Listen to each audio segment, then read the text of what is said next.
The expectations for Bonnie Blue were simple: a self-proclaimed financial freedom fighter, a creator who was going to set a world record, make millions, and expose the hypocrisy of the online world. She was the one promising to shatter boundaries and bank accounts simultaneously. But the reality?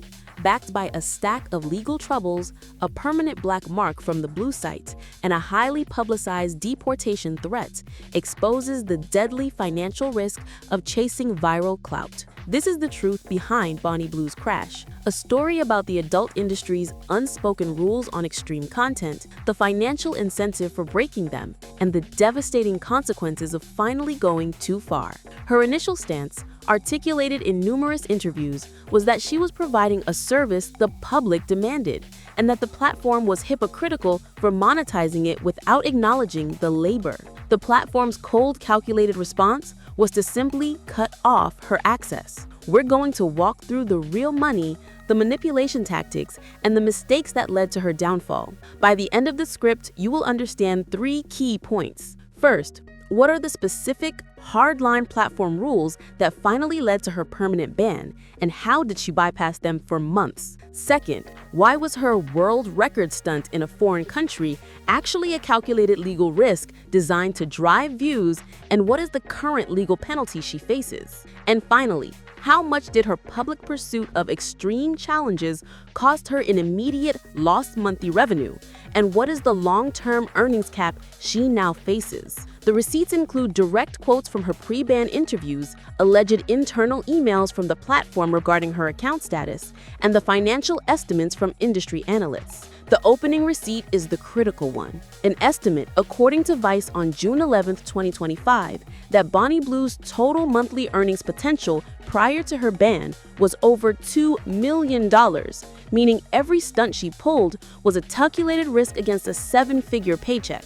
Let's start with the one thing that truly separated Bonnie Blue from her competition: the financial incentive for the extreme challenge arms race. This is the single most shocking piece of evidence that explains why creators risk everything. The common narrative focuses on the moral outrage over her content, but the business reality is that the adult content space became hyper-saturated, forcing a zero-sum competition for attention. According to the Dazed report on the creator arms race, Bonnie Blue and a few other high-profile creators were locked in a constant battle to produce the most sensational headlines to drive traffic back to their private content pages. The pressure to constantly feed the platform's For You page and algorithm rewards meant that yesterday's content was never enough. The only way to get mass public free attention to drive new subscribers was through increasingly controversial headline-making stunts. The faster their subscriber count stalled, the more extreme the stunts became. In a podcast appearance in late 2024, Bonnie herself allegedly stated that her initial, less extreme content was only yielding around $30,000 a month. But after her first major controversy, a controversial schoolies stunt, her stated earnings allegedly jumped to over £600,000 a month. The algorithmic pressure is real. If a creator isn't going viral, they're losing momentum. Virality demands shock. The financial payout here is massive. The stunts weren't the product, they were the marketing budget, a necessary, high-risk investment. The more egregious the public action, the higher the revenue. This answers the first part of the why question. The stunts were necessary to sustain a multi-million-dollar revenue stream in a crowded market. It was a race to the bottom for attention, but a race to the top for money. And this escalation was on a collision course with platform policy, which brings us to the specifics of her ban. The true moment of her financial and legal collapse was triggered by a specific, enforceable policy violation related to the promotion of her content, which answers the what led to the ban. You see, the Blue site has a vague policy against extreme challenges, but the enforcement is typically slow and often preceded by a shadow ban, where a creator's visibility is secretly throttled. Bonnie Blue's account, which allegedly earned over $1.5 million per month by June 2025, was finally terminated, not just for the past content itself, but for the explicit promotion of a highly publicized event she called the petting zoo. In June 2025, Bonnie announced plans for an extreme event that she promised to film for her subscribers. According to the original announcement, later cited by The Independent, the concept involved a massive, highly public event. The Blue site's terms of service have a clear, zero-tolerance policy against content depicting illegal acts or any content that promotes extreme and illegal challenges. The platform allegedly used the explicit promotion of this proposed petting zoo event, where the context was deliberately blurred between performance and exploitation, as the final clear-cut violation of their extreme challenges rule. Specifically, a spokesperson for the platform, cited in The Sun on June 14, 2025, stated that any breach of our terms of service results in content or account deactivation. Sources close to the platform suggested the ban was a decisive action to curb the perceived ethical and legal liability Bonnie Blue was creating for the platform by externalizing the risk of her performances into the public sphere. Prior to the full ban, Bonnie had allegedly received 2 internal warnings regarding her schoolies content and noticed her posts were being consistently deranked in search results, a form of soft punishment. The cancellation of the petting zoo event after the official announcement did not save her. The intent to promote the event was sufficient for termination. The immediate financial payout here is that the platform cut off her access to an alleged $2 million per month income stream, demonstrating that when a creator's public relations risk outweighs their value, the platform will always choose self-preservation. This massive penalty was compounded by her legal exposure in a foreign country.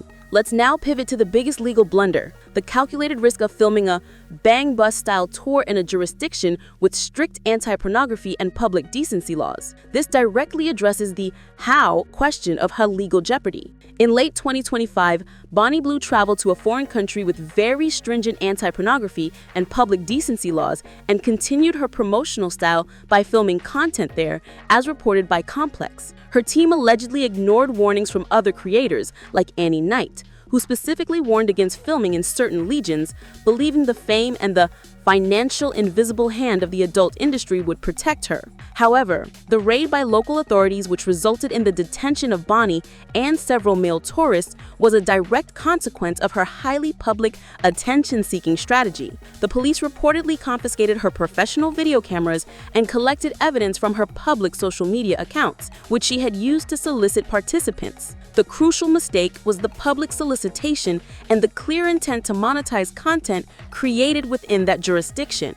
According to a legal expert speaking to the Times of India on December 9, 2025, the potential penalty for violating the local anti-pornography laws includes lengthy imprisonment and massive fines. While deportation was the more likely outcome, the legal process itself caused significant damage. The legal fallout was compounded by the fact that the platform ban had already choked her cash flow.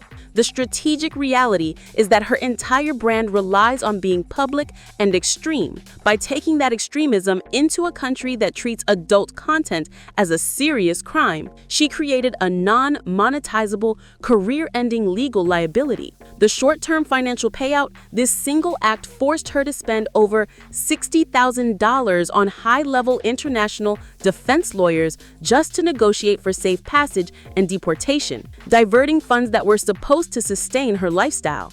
This confirms that the search for the next viral stunt became a legal trap, and the consequences will linger long after she's left the country, potentially affecting her ability to secure a visa or permanent residency in other friendly nations to content creation. The next mistake was the mismanagement of her brand value during her ban and the forced migration to a competitor platform. When a top creator is banned, they don't lose all their followers, but they lose the primary payment infrastructure and the organic discoverability that comes with it. After being permanently deplatformed, Bonnie Blue was forced to move her content to a competitor site known as the Orange site, which she confirmed on her own social media channels. The financial data shows a clear pattern. The Blue site acts as a massive financial funnel. Leaving it requires rebuilding the payment, marketing, and affiliate infrastructure. According to analytics shared by an anonymous industry tracker on December 5, 2025, the initial migration to the Orange site saw a retention rate of only about 30%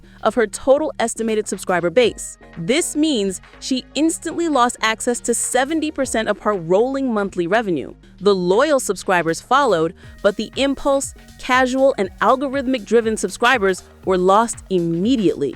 Furthermore, she had to massively reduce her subscription price on the Orange site to incentivize the move. The agency that managed her was allegedly left scrambling, as the Blue site often freezes creator funds following a termination to cover potential legal liabilities, meaning Bonnie faced a period of near zero cash flow during the transition. The long-term problem is that the Orange site, while a viable alternative, has a smaller user base, a less efficient payment system, and offers less organic discoverability. The immediate financial impact, her monthly income, allegedly in the high six figures, dropped to a fraction of that. A stunning example of how platform control dictates a creator's financial destiny. The final chapter is the legacy cost of her hypersexualized public image and the destruction of her cross-platform appeal. The ultimate currency in the creator economy is mainstream appeal, which Bonnie Blue actively rejected in favor of pure sensationalism. Her entire public brand was built on shocking quotes about married men and pushing the limits with young participants. While this initially drove incredible traffic, it made her completely radioactive to mainstream brands and advertisers. The long-term financial reality is that unlike many creators who pivot to modeling, reality TV, or beauty partnerships, Bonnie Blue's intentional creation of a hypersexualized figurehead, a term used by Victoria Smith of Unheard, has sealed her into an extreme niche with almost no exit opportunity. She is now confined to the most extreme and least regulated platforms, which inherently means smaller audiences, higher payment processor risks, and constant fear of the next deplatforming. The final payout is the long-term career cap. Her choice of shock value over brand sustainability means she forfeited the chance at a multi-million-dollar mainstream pivot, a path successfully taken by many former adult performers. She cannot, for example, secure a lucrative product endorsement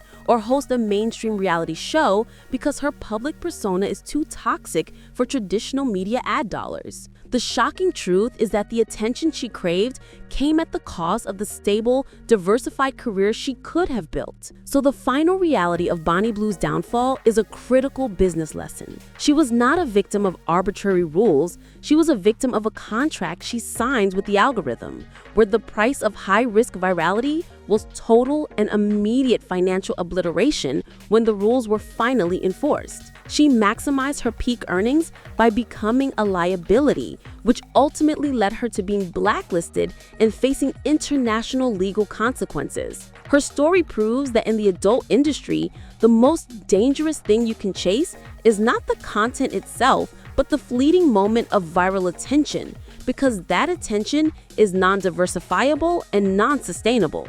The ability to pivot is essential, and she destroyed her ability to do so. To understand the contracts, the risks, and the exit strategies these creators take, you need to know the secret playbook. Click the end screen now to watch the next video in our Velvet Rope Industry Secrets playlist.